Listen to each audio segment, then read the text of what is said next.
নমস্কার বন্ধুরা, শুভ সকাল। তোমরা সবাই কেমন আছো?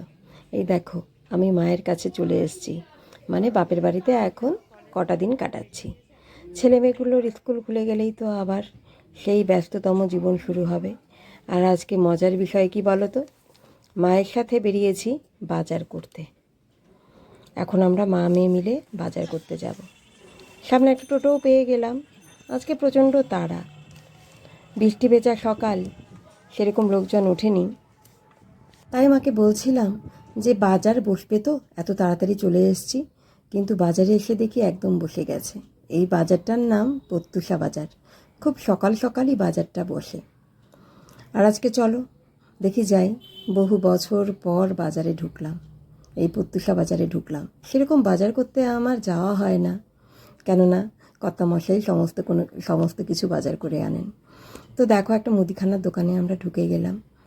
এখানেই মা বাজারে এলে টুকিটাকি খরচা করেন, গালামাল যদি কোনো কিছু দরকার পড়ে তার। আর মা মোটামুটি জিনিসগুলো নিয়ে নিচ্ছে, মার যেগুলো দরকারি জিনিস। আর আমিও চারদিকে দেখছি, চেনা পরিচিত লোকজনের সঙ্গেও দেখা হচ্ছিল। খুব ভালো লাগছিল। সকালটা খুব ভালোভাবে শুরু হলো। বাজারও করতে এলাম বহুদিন পর। অনেক টাটকা টাটকা সবজি ফল দেখে মনটা একদম ভরে গেল। কেননা সীমিত বাজার নিয়ে আসে, যেগুলো বলি সেগুলোই আনে। আর বাজারে এলে নানানটা সবজি দেখতে পাই, যেগুলো সব সময় ঘরে আসে না। আর এদিকে দেখুন, আমার স্যারের সঙ্গে দেখা হয়ে গেল। ইনি আমাকে হিস্ট্রি পড়াতেন। আমি কলেজে এনার কাছে পড়েছিলাম, কলেজে যখন পড়তাম। আর দিনহাটায় গৌতম তাকে চেনে না এমন লোক মনে হয় ভীষণই কম আছে। উনি মানুষটা ভীষণই ভালো, ভীষণই বন্ধুসুলভ ওনার আচরণ। তো যাই হোক, গৌতম দাকে নিয়ে আর একদিন আমরা অন্য কোনো ভিডিওতে তোমাদের সঙ্গে কথা বলবো। আর এখন এসছি চিকেন কিনতে। মা এদের কাছেই কেনে। যাই হোক, মার পূর্ব পরিচিত। আর এরা তো চিকেন কাটছেই, আর এদেরকে মা বলছে, মা আর কি পাঁঠাটা কিনতে পারে না। পাঁঠার মাংস অনেক ভেজাল থাকে, তো আমিও চিনি না। এই জন্য মা বলছিল কার কাছে কিনলে ভালো হবে। তো এই দাদার কাছে এখন আমরা পাঁঠার মাংস কিনতে এলাম। আর আমাদের মাংসের পরিমাণটা একটু বেশি আছে, যেহেতু আজকে লোকজনও খাবে অনেক। আর ভাগ ভাগ করা, জানেন আমাদের বাড়িতে রান্না হলে এটাই একটা সমস্যা, যে বাচ্চাদের জন্য একরকম করতে হয়, আর একটু ছোট বাচ্চাদের জন্য আর অন্যরকম রান্না করতে হয়, বড়দের জন্য অন্যরকম রান্না করতে হয়।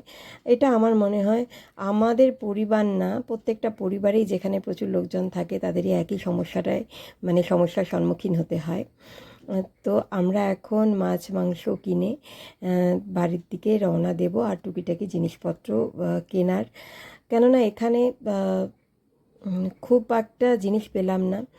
খুব মাছের বাজারে গিয়ে মনটা ভীষণ খারাপ হয়ে গেল, যে এখানে ইলিশ মাছ চিংড়ি মাছ কিছুই পেলাম না। আর তোমরা তো জানোই, মাছ মাংস খাওয়ার পর একটু পান সুপারি না হলে ঠিক জমে না, যেন কমতি থেকে যায়। আর আমরা পান সুপারি নিয়েই এখানে কলা কিনতে এলাম।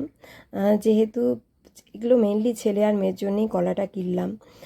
ওরা এত বেশি খাওয়া হচ্ছে, কিন্তু ফলটা খুব কম খাচ্ছে। তো ওদের কথা চিন্তা করে একটু ফল কিনছি, আর মা কিছু টাটকা শাকসবজি কিনে নিচ্ছে।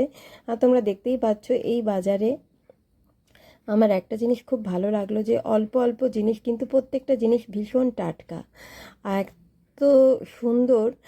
তোমরা দেখতেই পাচ্ছ একটা কলার ঝুপি, চাল কুমড়োগুলো তো ভীষণ ছোট ছোট আর খুবই টাটকা। বড় চাল কুমড়োও ছিল। আমার তো ভীষণ ভালো লেগেছে বাজার করতে, আর বাজার করা দেখতেও খুব ভালো লাগলো।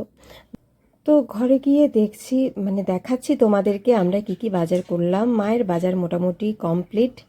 এই বাজার অন্তত প্রত্যুষা বাজার কমপ্লিট করা। এবার যেতে হবে মাকে পৌরসভা বাজারের জন্য। এই জন্য আমরা তাড়াতাড়ি করে একটা টোটো নিয়ে বাড়িতে চলে এলাম।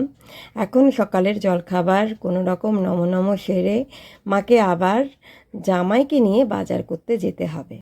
আর দেখো, জামাই বাবাজি তো উঠে গেছে, ওনার হাতে এখন ডাব দেওয়া হয়েছে। উনি এখন ডাব খেয়ে মাকে নিয়ে বাজার করতে যাবে।